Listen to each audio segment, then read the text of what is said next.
Get your killer heels, sneakers, pumps, all lace up your boots. Representing all the women. I'm Lou Carton-Kelly. Been involved with precursor to AFC Wimbledon, which was the Dons Trust and the Wimbledon Independent Supporters Association. And then I was subsequently operations director for a short while, and we started up and running in 2002-2003 season at Kings Meadow. And I'm really chuffed that AFC Wimbledon is supporting International Women's Day this year. And why is it important for us as a community club to get behind this? You've just said it, the actual word community. That's why it's important. It's open to everybody, and irrespective of creed, colour, race, religion, it doesn't matter. Everyone's welcome here. And how have you been inspired in your own life by your experiences at the club? I think I should probably suggest some friends of mine who I'm still really close friends with, who I met through the early protesting days, and those ladies have always inspired me, and that's Colette, Nicole and Karen. And I won't say their surnames in case it embarrasses them, but most people will know who they are. And we still sit together now.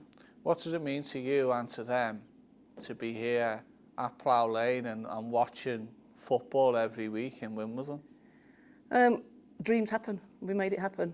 I mean, it took a long, long time from when we all started leaping up and down and handing out leaflets and demonstrating to Kings Meadow years, and to actually get here and to see it. It's tangible. You can go out and touch it. It's just great.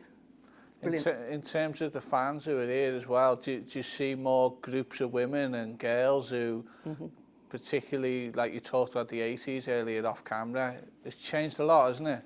It has changed a lot, but and I started following Wimbledon FC properly within Selhurst years. It was a family club. I mean, kids would be there, very much so.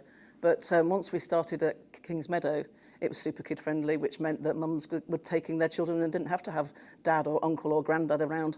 It's just always been, it's probably 50-50 back then. It really was. I mean, granted, sometimes behind the goals when they're all jumping up and down, it's predominantly men, but there's a lot of women in there too, bouncing around and enjoying themselves. But definitely, it's a real family thing here. And it sounds from the way you talk, how passionate you are, that, you know, it's made such a difference to your life. What, you know, with International Women's Day coming up, what would be your message to any young girl who's potentially thinking of coming along to a game? Come along, get involved. Ask your school teachers if they want to get involved with it. We've got a foundation which is really supportive in the community. A lot of children are seeing people standing out supermarkets collecting food and supplies through the Dons Local Action Group.